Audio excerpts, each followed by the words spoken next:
I know what you think. When we look it from outside, we don't see any blue. But once you go in, everything will be blue.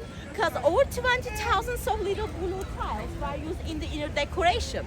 And they are coming from Iznik, the first capital of the Ottoman Empire, and it was famous with the handmade tiles. Whenever you visit a mosque or a palace in Turkey, especially in Istanbul, you will see lots of blue.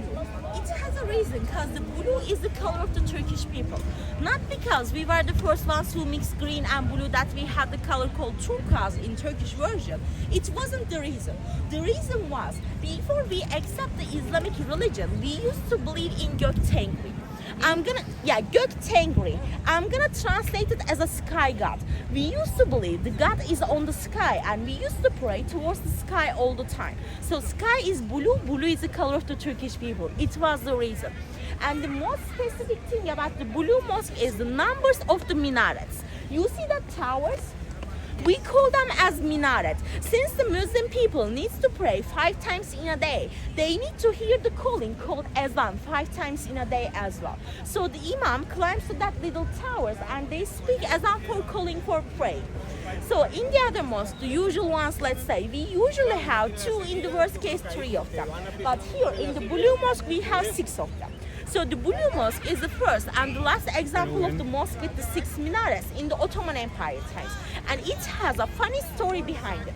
So Hagia Sophia is coming from the 6th century, the Blue Mosque is coming from the 16th century.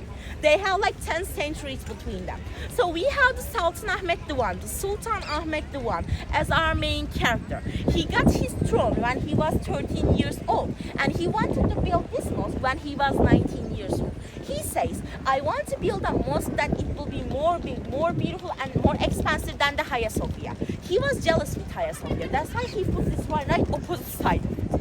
And he went to the Mehmet Aga. Mehmet Aga was one of the most famous architects of the Ottoman Empire times, and he designed many places, including this one, for example. So he went to him and he said, I want to build a mosque like this, I want to build a mosque like that. And he says, I want to put one tower, one minaret made of real gold.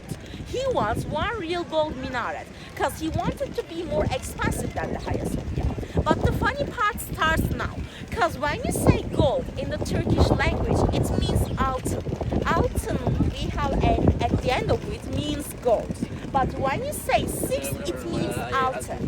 Altı and altın, gold and 6. So the architect misheard the conversation and he put 6 minarets instead of one real gold one. But the Sultan Ahmed still likes it and keeps it in this way. But the public people, the citizens of the Ottoman Empire, wasn't happy with it. Because have you ever heard the Masjid al-Haram in Mecca? Sí. So Masjid al-Haram, the Mecca, their holy city in the Islamic religion. So every Muslim people needs to pray towards the Mecca all the time. And in Mecca, in the 16th century, they already had 6 minarets in Mecca. They told like, why did you put 6 minarets on your own mosque? Do you see yourself like the Prophet Muhammad? They asked, and they had a little right against him. So he gets mad and he added one more minaret to Mecca. So in the 16th century, we had 7 in Mecca and we had 6 in here, and this is the story. So once you go in, you will see more stuff. Like when it gets open, we will just enter somewhere around 3:30. Well, any question?